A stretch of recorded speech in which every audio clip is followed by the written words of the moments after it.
Subscribe करिए हमारे channel target UP TET CTET को और बेल आइकन को दबाइए।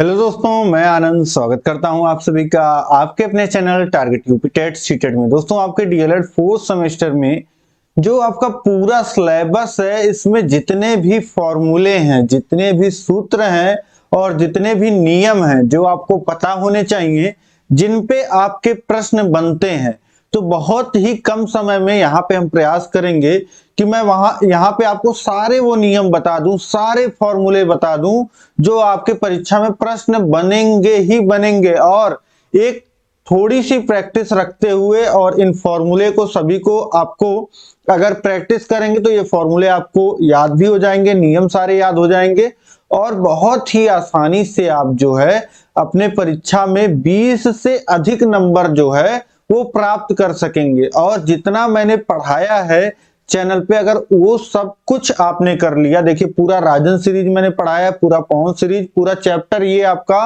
नोट्स मैंने खुद तैयार किया है और यहाँ पे आपको पूरा पढ़ाया है। अभी आप देखेंगे जैसे क्लास में हम आगे बढ़ेंगे, पूरा ये नोट्स आपको समझ में आएगा कितना वैल्यूएबल है, कितने कम समय में इसके द्वारा आप जो है पूरी तैयारी अपनी कर सकते हैं। ठीक, तो ये सारी चीजें मैं करा चुका हूं। 8 प्रीवियस ईयर क्वेश्चन पेपर करा चुका हूं, 5 मॉडल पेपर्स मैंने पहले कराए थे और 5 अब कराऊंगा। तो इतनी तैयारी अगर आपने कर ली ना तो 25 में 25 लाने से कोई आपको रोक नहीं सकता है।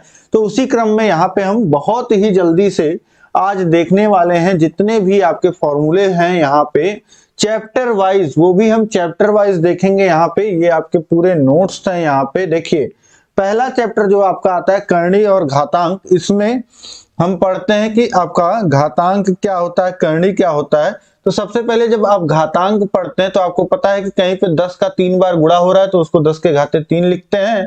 तो ऐसे ही कोई संख्या और उसके घात में कुछ इसी से जुड़े हुए नियम है। जैसे एक कोई संख्या, उसके घात में अगर 0 लिख देंगे तो उसका मान हो जाता है 1। तो किसी भी संख्या के घात में अगर आप 0 लिख दे रहे हैं, 2 के घात में 0 लिख दिया तो मान 1 हो जाएगा। अब इसके बाद देखिए दूसरा नियम आपका क्या कहता है कि किसी भी संख्या के घात में अगर ऋण में उसका घात है तो उसको हम इस प्रकार से लिख सकते हैं। a के घाते अगर ऋण m लिखा है तो उसको लिखा जा सकता है 1/a के घाते धन m।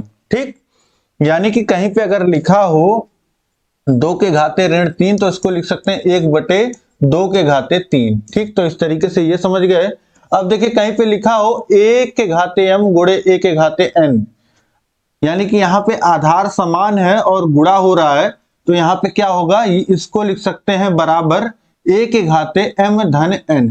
ठीक, और चौथा नियम क्या है आपका, वह है a के घाते m भागा a के घाते n। तो ये हो जाता है a के घाते m माइनस n, यानी कि जैसे आधार समान है और जिस संख्या से भाग हो रहा है उसके घात में जो n है वो n जो है यहाँ पे घट जाता है। ठीक, अब इसके बाद देखिए अगर कहीं पे लिखा है a के घाते m और उसके घात में n है तो यहाँ पे क्या हो जाता है, a के घात में m और n का गुणा हो जाता है। इसके बाद देखिए छठवां नियम है, a के घात में अगर m बटे n है तो इसको आप चाहें तो लिख सकते हैं, ये जो n बटे में है इसको आप n घात की करणी दिखा सकते हैं और a के घाते m बचा है तो a के घाते m यहाँ पे लिख सकते हैं। या फिर इसी को n घात की करणी दिखा दीजिए और करणी में a दिखा दीजिए और घात में m दिखा दीजिए।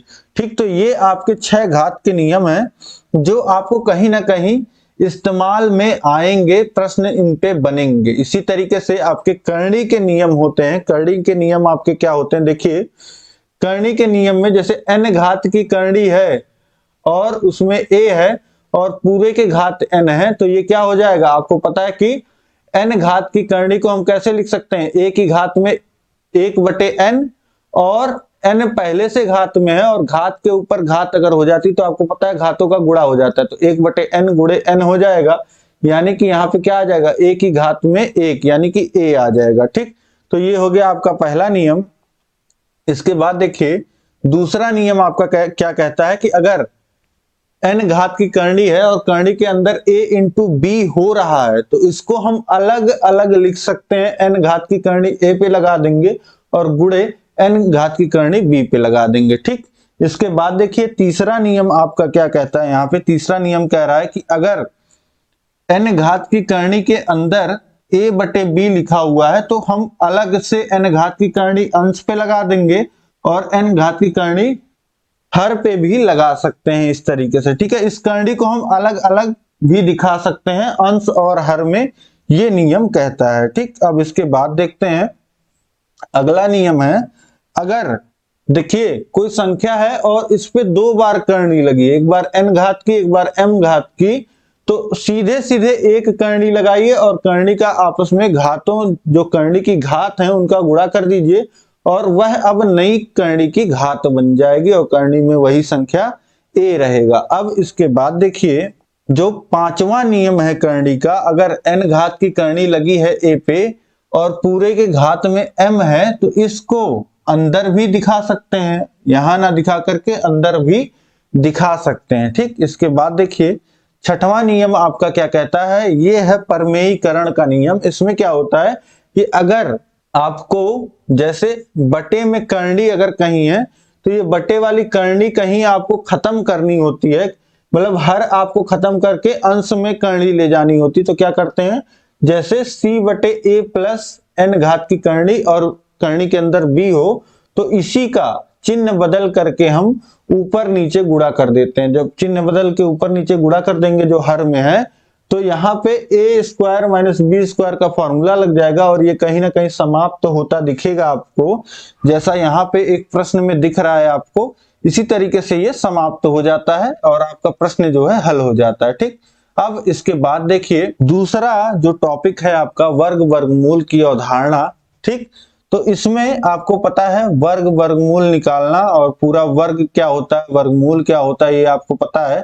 साथ ही साथ यहाँ पे आपको कुछ चीजें जो याद करनी होती हैं, थोड़ा सा आपको याद करना है। ये सारणी जो है पूर्ण वर्ग संख्याएं किसे कहते हैं, तो जो संख्या किसी संख्या की वर्ग होती है, जैसे एक का वर्ग होता है, 4 2 का वर्ग होता है, 9 जो होता है 3 का वर्ग, 16 4 का वर्ग, तो ये 1 4 9 16 25 36 49 इन सभी संख्याओं को हम क्या कहेंगे, पूर्ण वर्ग संख्याएं कहेंगे। ठीक, तो ऐसे ही आप संख्याओं का जो है यहाँ पे वर्ग याद रख सकते हैं। ठीक है, 1 का स्क्वायर 1, 10 का स्क्वायर 100, 20 का 400, 30 का 900, इस तरीके से एक जो है आपको याद रहेगा तो कैलकुलेशंस में आपको आसानी होगी। ठीक, अब इसके बाद देखते हैं हम लोग वर्गमूल आपको निकालने आना चाहिए। जिस तरीके से वर्ग वर्गमूल आपने देखा उसी तरीके से घन घनमूल आपको पता होता है। किसी संख्या का 3 बार गुणा कर देते हैं तो उसका घन मिल जाता है, तो 1 के घाते 3 तो 1। तो इसी तरीके से जिस तरीके से आपने संख्याओं का स्क्वायर याद रखा है उसी तरीके से क्यूब भी याद रखिएगा। 1 का क्यूब भी 1 होता है और 10 का क्यूब 1000, तो इस तरीके से संख्याओं का 20 का क्यूब 8000। तो इस तरीके से आप कम से कम 20 तक क्यूब याद रख लीजिएगा, जिससे कैलकुलेशंस में आपको आसानी रहेगी। आप प्रश्न करेंगे आपको वैसे ही याद रहेगा। और घनमूल किस तरीके से निकालते हैं ये मेथड आपको पता होना चाहिए यहाँ पे। ठीक है, और यहाँ पे करनी के नियम के साथ जो है आप घनमूल निकाल पाएंगे। ठीक है, तो इस तरीके से दशमलव संख्या का घनमूल निकालना आपको आना चाहिए। ये देखिए ये आपका हो गया फर्स्ट चैप्टर, पहला चैप्टर आपने देख लिया, घातांक, करनी, वर्ग वर्गमूल, घन घनमूल। ठीक, तो बहुत ही आसान है, पहला चैप्टर आपका कंप्लीट होता है। इसके बाद देखिए दूसरा चैप्टर है आपका प्रोबेबिलिटी का, प्रायिकता का। तो इससे बहुत लोग घबराते हैं लेकिन पूरा क्लासेस मैंने डिटेल्स में लिया है। अब यहाँ पे जो टर्म्स आपको पता होने चाहिए, प्रायिकता क्या होती है, और कोई प्रयोग अगर किया जा रहा है तो उस प्रयोग की प्रतिदर्श समष्टि क्या होती है, जितनी घटनाएं घटित हो सकती हैं। और घटना क्या होती है, जो एक यूनिक चीज अपने आप में हो सकती है, उसे हम घटना बोल देते हैं।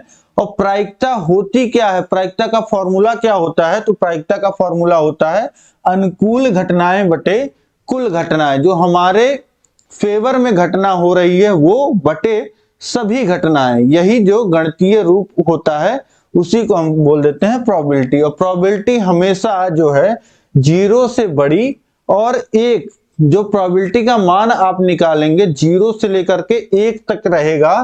ठीक, उससे आगे पीछे नहीं जाएगा, ना नेगेटिव में जाएगा ना 1 से बढ़ा जाएगा, ये हमेशा ध्यान रखिएगा।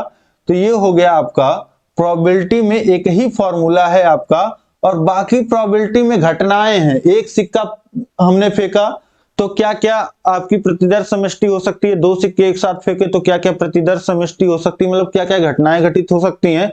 इसी तरीके से तीन सिक्का हमने फेंका एक साथ तो क्या क्या घटनाएं घटित हो सकती हैं। ये देखिए तीन सिक्का एक साथ फेंके जाने की यहाँ पे प्रतिदर्श समष्टि लिखी हुई है।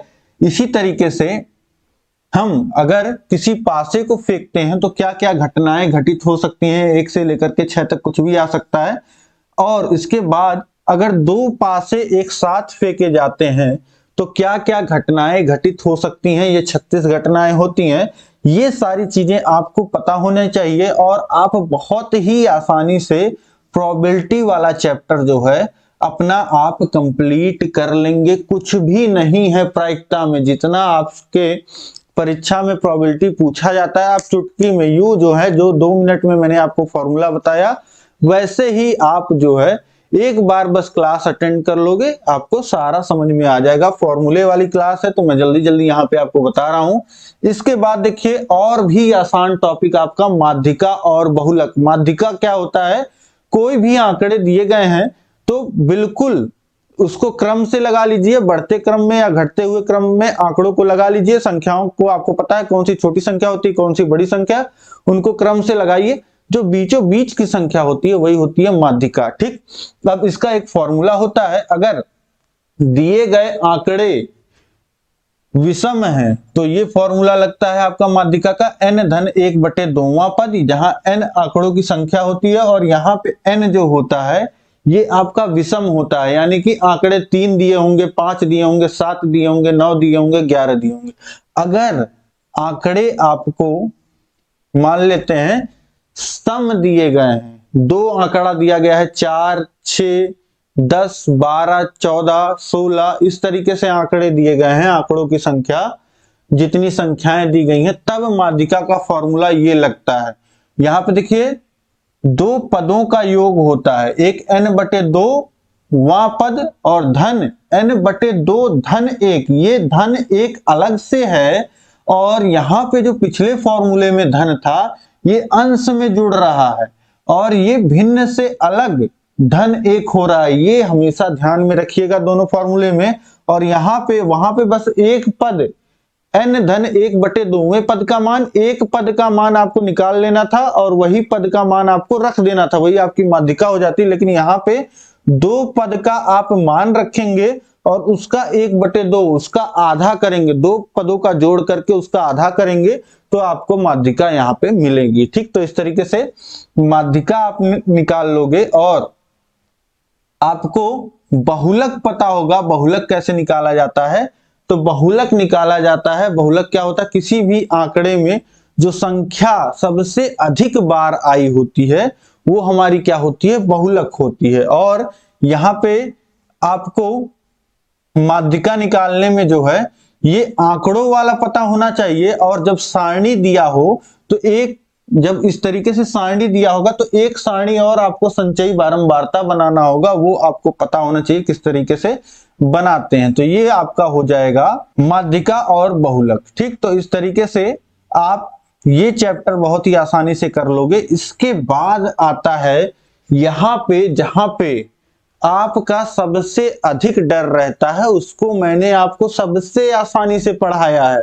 त्रिकोणमिति आप मुझसे पढ़ लोगे तो त्रिकोणमिति आप जो है ऐसे प्रश्न आएगा तो आपको अच्छा लगेगा कि हाँ त्रिकोणमिति का प्रश्न आ गया है, अब मैं इसको सॉल्व कर लूंगा बहुत ही आसानी से। तो त्रिकोणमिति में जितना आपको दिया गया है उसमें कुछ है ही नहीं।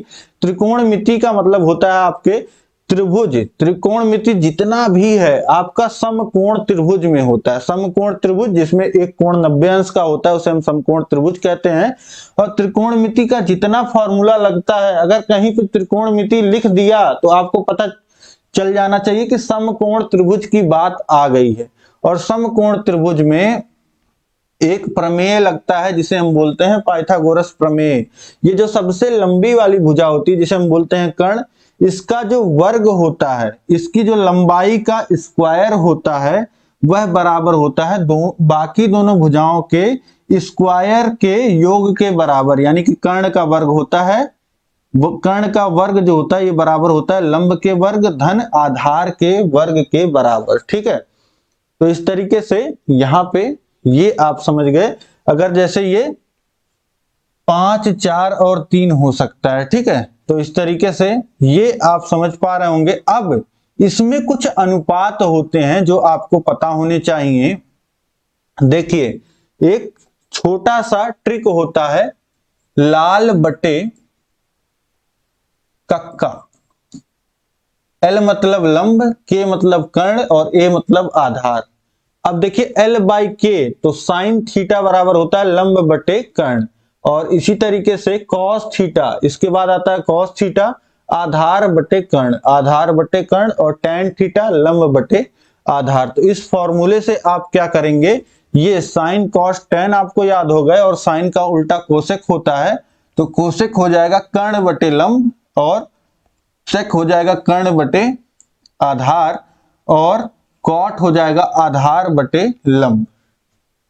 आधार बटे ये कर्ण नहीं, यहां पे लंब होगा, ये यहां पे ये गलत लिखा है, इसको आप सही कर लीजिएगा। ठीक है, अब यहां पे ये समझ गए आप, इसी को कहते हैं त्रिकोणमितीय अनुपात। तो कुछ इसमें रॉकेट साइंस नहीं है। जहां साइन थीटा आ गया उसका मतलब होता है लंब बटे कर्ण, साइन थीटा जहां पे आ रहा है उसका मतलब होता है लंब बटे कर्ण, और जहां पे कॉस थीटा आ रहा है वहां पे मतलब होता है आधार बटे कर्ण। ये आपके क्या होता है, ये इस कोण पे, थीटा कोण पे इसका जो होता है भुजाओं का अनुपात होता है, इसीलिए इनको बोलते हैं त्रिकोणमितीय अनुपात। ठीक, तो ये छयों अनुपात आपको याद होने चाहिए। और आपको पता है कि साइन का उल्टा कोसेक होता है, तो साइन थीटा बराबर होता है 1 बटे कोसेक थीटा, या फिर कोसेक थीटा बराबर 1 बटे साइन थीटा। इसी तरीके से कॉस थीटा बराबर 1 बाई सेक थीटा, और सेक थीटा बराबर 1 बाई कॉस थीटा, और टैन का उल्टा होता है आपका कॉट, और टैन बराबर sine theta by cos theta भी होता है, ये याद रखिएगा। और यहां पे ये भी लिख लीजिएगा आप कि टैन थीटा बराबर होता है 1 बाई कॉट थीटा, और कॉट थीटा बराबर 1 बाई टेन थीटा लिख सकते हैं। तो ये आपके त्रिकोणमितीय अनुपातों में आपस में क्या संबंध होता है ये यहां पे दिखाया गया है। अब इसके बाद देखिए, इस पे भी आधारित प्रश्न यहां पे आपको देखने को मिल जाएंगे। इसके बाद आप देखिए, ये आपको याद करना है, और ये सारणी किस तरीके से आपको पूरी याद हो जाएगी 5 ही मिनट में, ये मैंने आपको पहले से बता रखा है। साइन का 0 अंश पे क्या मान होता है, 30 अंश पे क्या मान होता है, 45 अंश पे साइन का क्या मान होता है, 60 अंश पे और 90 अंश पे, ये आपको यहां से पता चल जाएगा। और इसी तरीके से कॉस का, टैन का, इतना अगर आपको याद है तो ये बाकी तीनों आप याद कर लेंगे उल्टा करके। और ये तीनों किस तरीके से आपको याद करना है ये मैंने आपको बताया हुआ है, याद करने की भी जरूरत नहीं पड़ेगी, 1-2 बार आप लिख लेंगे, या क्वेश्चन ही केवल आप सॉल्व कर लेंगे ना, प्रैक्टिस कर लेंगे तो आपको वैसे ही याद हो जाएगा। अब इसके बाद हम लोग देखते हैं, इस तरीके से ये आपको अलग अलग वैल्यूज ऐसे दिया रहेगा, ऐसे दे देगा और मान पूछ लेगा।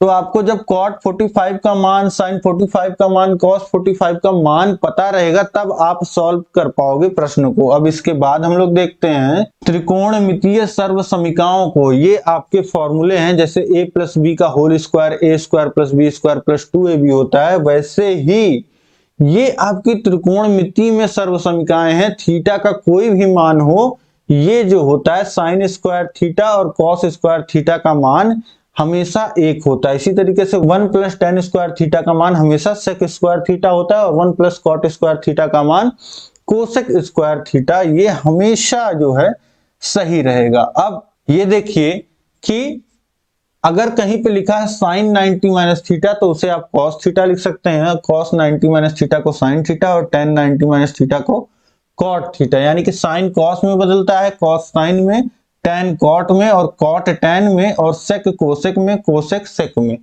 ठीक, तो कहीं पे इस तरीके से अगर लिखा है कोसेक 90 माइनस थीटा, तो जो थीटा घट रहा है वो आ जाएगा और कोसेक की जगह सेक आ जाएगा। ठीक, तो इस तरीके से कोसेक 90 माइनस थीटा को आप लिख सकते हैं सेक थीटा।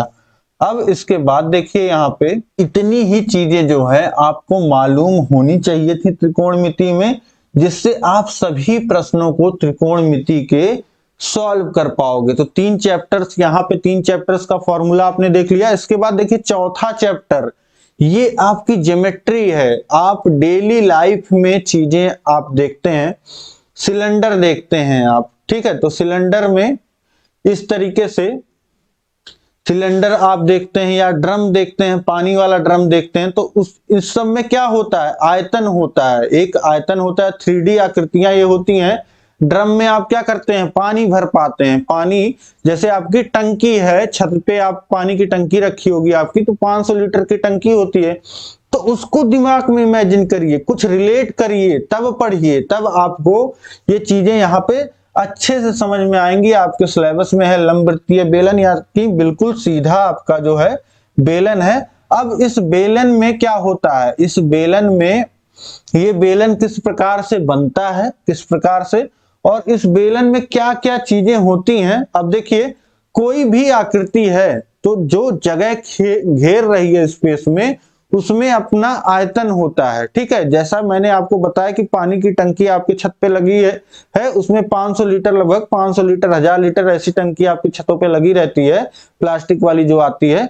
तो ये 500 लीटर क्या है, ये आयतन है। और इसका आयतन बेलन का निकलता कैसे है, बेलन का आयतन निकलता है, यहाँ पे देखिए बेलन का आयतन, बेलन का आयतन अगर आपको निकालना है तो इसके आधार में होता है वृत्त। इस वृत्त का क्षेत्रफल आपको पता है कि पाई आर स्क्वायर होता है।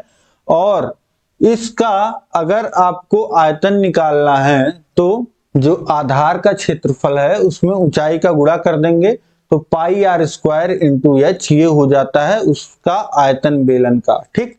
अब इसके बाद एक फॉर्मूला जो और आपका होता है, इसमें जो होता है, इसमें कितना क्षेत्रफल है, मतलब इसका अगर सरफेस आप छुएं तो इसका कितना क्षेत्रफल है, ये इस तरीके से समझ सकते हैं आप कि मान लेते हैं कि जो प्लास्टिक की टंकी है उसको आपको कपड़े से ढकना है, तो कितना कपड़ा लगेगा, ठीक है, चारों तरफ से, ऊपर से भी, पूरे साइड से भी। तो ऐसे साइड वाला जो गोल एरिया है इसको हम क्या बोलते हैं, इसको बोलते हैं वक्र पृष्ठ। तो ये केवल जो कर्व एरिया है ये आपका कहलाता है वक्र पृष्ठ।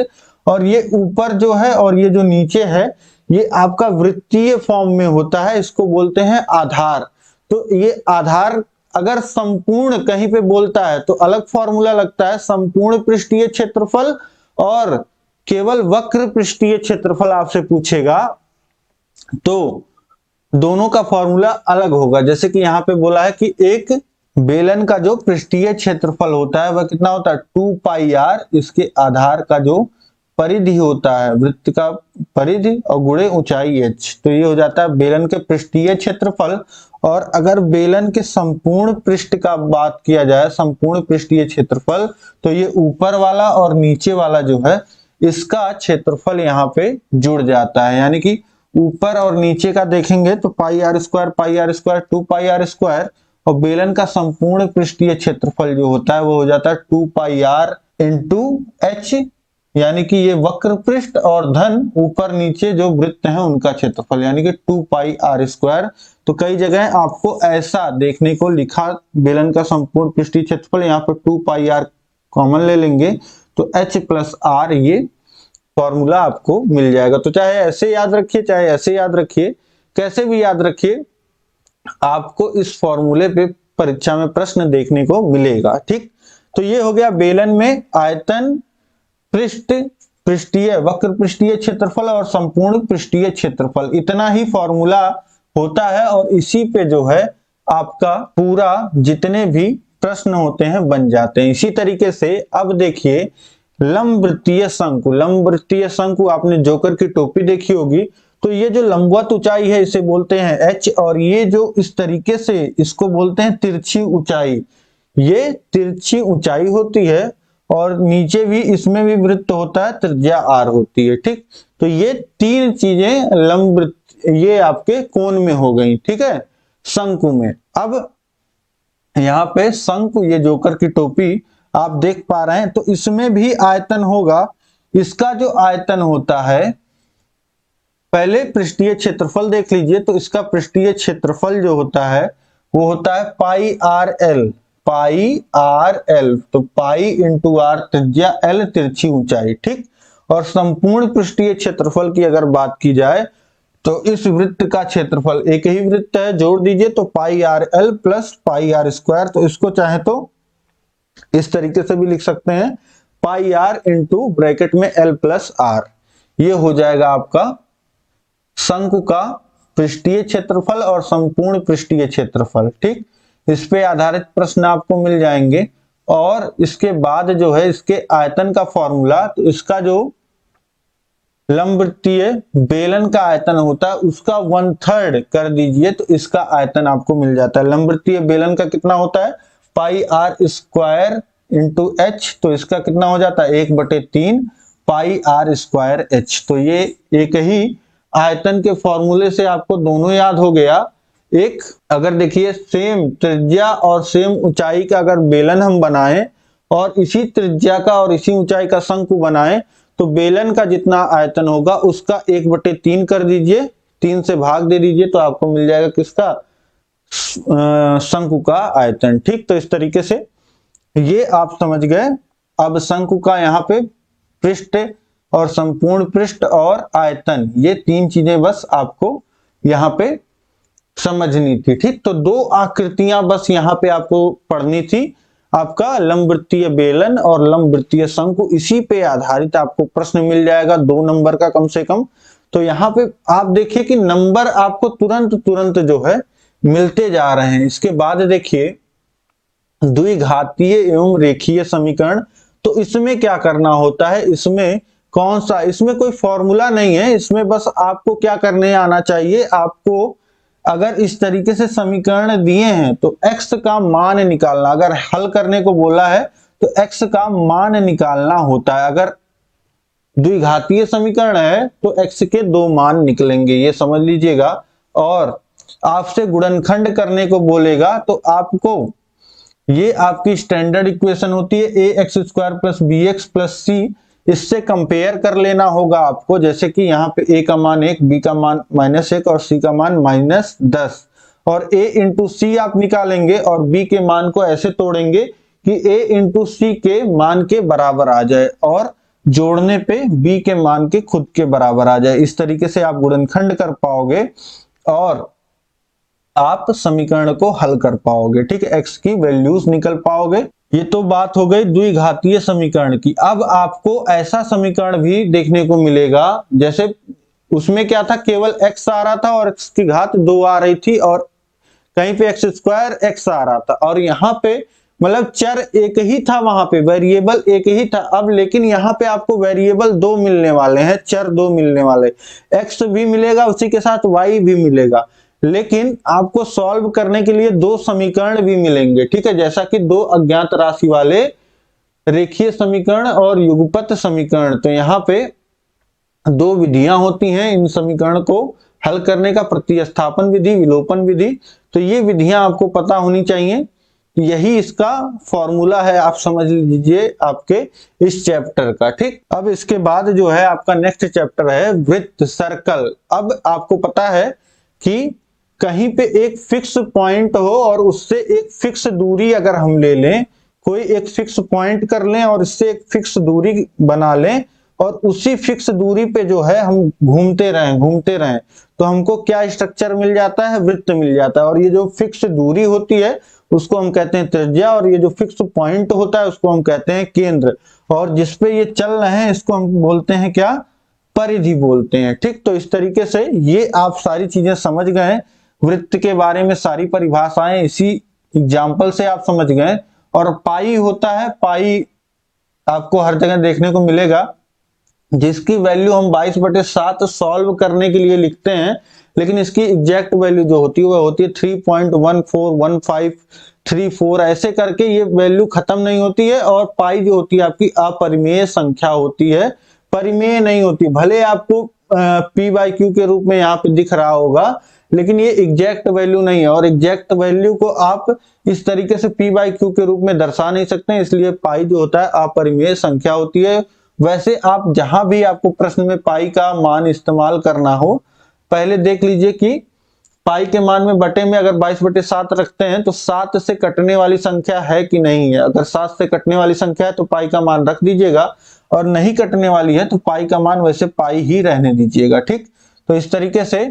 अब वृत्त में तो कुछ आपको बताना नहीं है, वृत्त में आपको क्षेत्रफल पता होता है, वृत्त का पाई आर स्क्वायर होता है वृत्त में क्षेत्रफल, और इसकी परिधि की लंबाई की अगर बात की जाए तो 2 पाई आर होता है। ठीक है, यहाँ पे आप देख सकते हैं, ये तो बहुत ही कॉमन है। ठीक है, तो परिधि आपका 2 पाई आर होता है, वृत्त का जो परिधि होता है, और वृत्त का क्षेत्रफल पाई आर स्क्वायर होता है। ये आप जानते होंगे, नहीं होगा तो नोट कर लीजिएगा अपने पास कहीं, अगर नोट कर रहे होंगे सारे फॉर्मूले। अब इसके बाद देखिए आपके लिए आ जाता है आपका 8वां चैप्टर, चतुर्भुज तथा उसके प्रकार। ठीक है, तो यहाँ पे आपको पता है कि 4 भुजाओं से घिरी हुई बंद आकृति को हम कहते हैं चतुर्भुज, और इसमें 4 भुजाएं होती हैं और 4 अंतःकोण होते हैं जिनका योग 360 अंश होता है। ये सभी चतुर्भुज के बारे में लागू होता है। ठीक, अब इसके बाद आपको अलग अलग जो है चतुर्भुज देखने को मिलेंगे, जैसी उनकी प्रॉपर्टी होगी, जैसे उनके गुण होते हैं, उसी अनुसार जो है ये आपके चतुर्भुज होते हैं। अब चतुर्भुज में जैसा कि मैंने आपको बताया कि भुजाएं 4 होती हैं और 4 शीर्ष, जैसे ए, ये जो पॉइंट है बी सी डी, इसको हम क्या बोलते हैं, शीर्ष बोलते हैं, इंग्लिश में वर्टेक्स बोलते हैं। और 4 कोण होते हैं, ये मैंने आपको बता दिया। और ये 2 विकर्ण होते हैं, अगर आमने सामने के पॉइंट्स को मिला दिया जाए तो विकर्ण बन जाते हैं। और संलग्न भुजाएं होती हैं जो आपके एडजेसेंट बोलते हैं, अगल बगल में। ठीक, उनको हम बोल देते हैं संलग्न। और सम्मुख भुजाएं जो आमने सामने की, और अंतः बाह्य कोण, ये सब अगर भुजाएं आगे बढ़ा दिया जाए तो बाह्य कोण बनते हैं। ये सारी चीजें आप समझ गए। और यहाँ पे देखिए विकर्ण भी आप यहाँ पे समझ गए।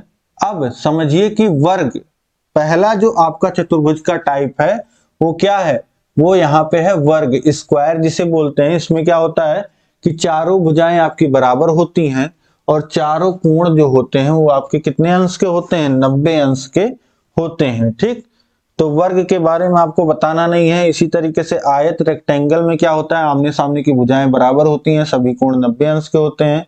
जो विकर्ण होते हैं या एक दूसरे को समकोण पे समद्विभाजित कर रहे होते हैं। इसके बाद देखिए सम चतुर्भुज, नाम में क्या आ रहा है, सम और चतुर्भुज। सम आ रहा है तो इसका मतलब कुछ ना कुछ बराबर होगा। क्या बराबर होगा, चारों भुजाएं बराबर होंगी, जैसा कि वर्ग में होता है।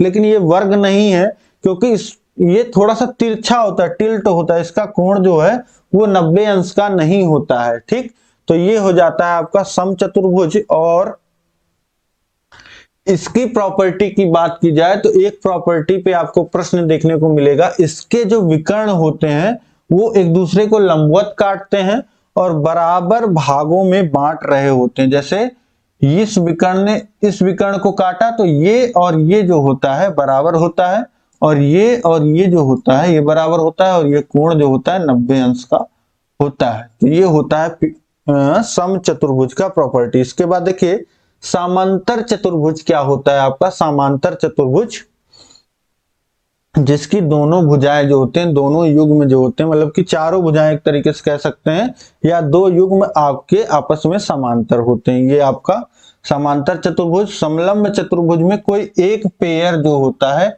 वो समांतर होता है, दूसरा पेयर समांतर नहीं होता। इसी तरीके से पतंग एक टाइप हो गया, तो पतंग आप सभी ने देखा होगा। ठीक है, तो 2 संलग्न भुजाएं आपकी इसमें क्या होती हैं, बराबर होती हैं। ठीक, तो इस तरीके से ये चतुर्भुज के आपने चतुर्भुज के बारे में पढ़ लिया। और यहाँ पे जो समलंब चतुर्भुज का क्षेत्रफल, जिसकी आपकी केवल एक युग्म जो होता है समांतर होता है, उस चतुर्भुज की अगर बात की जाए तो उसका जो क्षेत्रफल होता है समांतर भुजाओं का योग आप कर लीजिए, समांतर भुजाओं का योग का आधा कर लीजिए और गुणे समांतर भुजाओं के बीच की दूरी, यानी कि a+b/2 जो समांतर युग्म होगा। और जैसे ये आपका समलंब चतुर्भुज है, 2 भुजाएं समांतर हैं, तो ये अगर इनका a और ये b और इनके बीच की दूरी h है, a+b/2 इंटू एच, ये दे देता है आपका समलंब चतुर्भुज का क्षेत्रफल। और आयत का क्षेत्रफल आपको पता ही है, लंबाई गुणे चौड़ाई होता है, वर्ग का पता है, भुजा गुणे भुजा, भुजा वर्ग। तो ये सारी चीजें यहाँ पे अब आपने समझ ली, इन्हीं पे आधारित प्रश्न जो है आपको देखने को मिल जाता है। ठीक, अब इसके बाद देखिए, चक्रीय बिंदु किसे कहते हैं? वृत्त पे स्थित जो बिंदु होते हैं उन्हीं को हम क्या कहते हैं? चक्रीय बिंदु। जैसे यहाँ पे ए बी सी आप देख पा रहे हैं, और ऐसे 4 बिंदु से मिल करके अगर कोई चतुर्भुज बन रहा है तो उसे हम कहते हैं चक्रीय चतुर्भुज। और इसमें चक्रीय चतुर्भुज में जैसे ए एक कोण है, तो ए के सामने का जो कोण है वो क्या है? ए के सामने का कोण सी है, और इन दोनों कोणों का योग जो होता है वह होता है 180 अंश। इसी तरीके से डी के सामने का कोण बी है, इन दोनों का भी योग क्या होता है? इन दोनों कोणों का योग 180 अंश होता है। ठीक, ये याद रखना है, चक्रीय चतुर्भुज की आपकी प्रॉपर्टी होती है, इस पे आपको प्रश्न देखने को मिलते हैं। और इसके बाद देख लीजिए वृत्त के आपके कुछ प्रॉपर्टीज जो आपको जिस पे आधारित प्रश्न देखने को मिलेंगे। अब वृत्त में कोई अगर एक जीवा ए बी इस तरीके से है, तो अब आप समझिए कि ये जीवा ए बी जो है ये इस वृत्त को एक बड़े वृत्त में और एक छोटे वृत्त में इस तरीके से 2 वृत्त खंड में काट रही है। एक छोटा वृत्त खंड है, एक बड़ा वृत्त खंड। वृत्त खंड का मतलब क्या? वृत्त का पार्ट, वृत्त का खंड। ठीक, अब ये जो बड़ा वृत्त खंड है इसमें आप देखेंगे कि ये जो ए बी है, इस ए से निकल करके सी बिंदु पर एक कोण बन रहा है, ए बी जीवा के द्वारा सी बिंदु पर, और इसी ए बी के द्वारा डी बिंदु पर भी कोण बन रहा है। तो ऐसे कोणों को क्या कहते हैं? कि ये एक ही वृत्त खंड में स्थित कोण है, और ये दोनों कोण आपस में बराबर होते हैं। ठीक है, या फिर आप कह सकते हैं कि एक ही जीवा के द्वारा एक वृत्त खंड में आंतरिक कोण बराबर होते हैं। यहां से सी और डी कोण जो होंगे आपस में बराबर होंगे। अब इसके बाद देखिए, अर्धवृत्त में परिधि पर बना कोण। अब अगर अर्धवृत्त है, अर्धवृत्त मतलब आधा वृत्त। आधा वृत्त कब होगा? जब भी वृत्त में आप व्यास खींच देंगे, जैसे O आपका केंद्र है, इससे जाती हुई जीवा आप जब भी वृत्त में खींच देंगे तो आपको ये वृत्त 2 बराबर भागों में बटा हुआ नजर आएगा। और इस व्यास के द्वारा अगर यहाँ पे C पे कोण बनता है तो ये कोण 90 अंश का होता है। कहीं भी इस व्यास के द्वारा कोण बनेगा वृत्त के परिधि पे, तो वो कोण क्या होगा? 90 अंश का होगा, कहीं भी बनेगा। ठीक है, तो ये इस पे भी आधारित प्रश्न आपको देखने को मिल जाता है, तो याद रखिएगा यहाँ पे। ठीक, तो इस तरीके से ये भी कोण 90 अंश का होगा। और ये बहुत ही प्रमुख नियम है जिनसे जो है आपके प्रश्न सॉल्व होते हैं। तो ये भी आप समझ लीजिए कि नियम है, फॉर्मूला है आपका।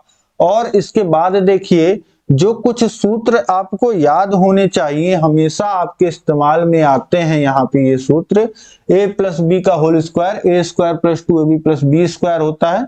या इसी को लिख सकते हैं माइनस, अगर दोनों पदों को माइनस में भी रखना चाहते हैं, अगर जैसे माइनस ए है माइनस बी है, तो इसका भी होल स्क्वायर जो होगा A square plus 2ab plus B square होगा, क्योंकि माइनस आप कॉमन ले लेंगे और माइनस का स्क्वायर हो जाएगा तो वो प्लस हो जाएगा। ठीक है, तो ये आपके काम की इतनी चीज नहीं है।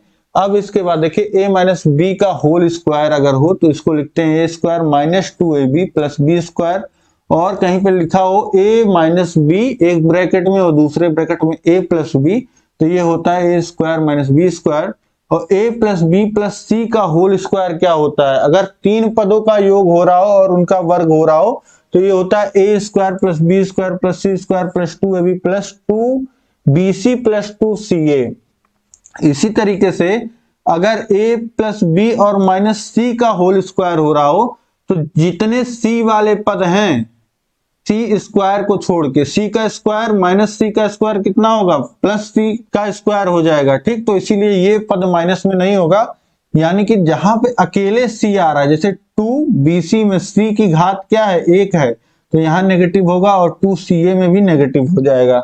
इसी तरीके से जहां माइनस बी है, बी का स्क्वायर पॉजिटिव में हो जाएगा, और जितने भी बी वाले पद हैं 2 पद नेगेटिव हो जाएंगे। इसी तरीके से ए नेगेटिव हो तो ए वाले पदों को नेगेटिव कर दीजिए। अगर 2 पद बी और सी नेगेटिव हैं तो ये देखिए बी और सी जहां साथ में आ रहे हैं वहां पे गुणा होने में पॉजिटिव हो जाएगा, और जहां पे बी और सी अकेले अकेले आ रहे हैं उन पदों को ये नेगेटिव कर देंगे।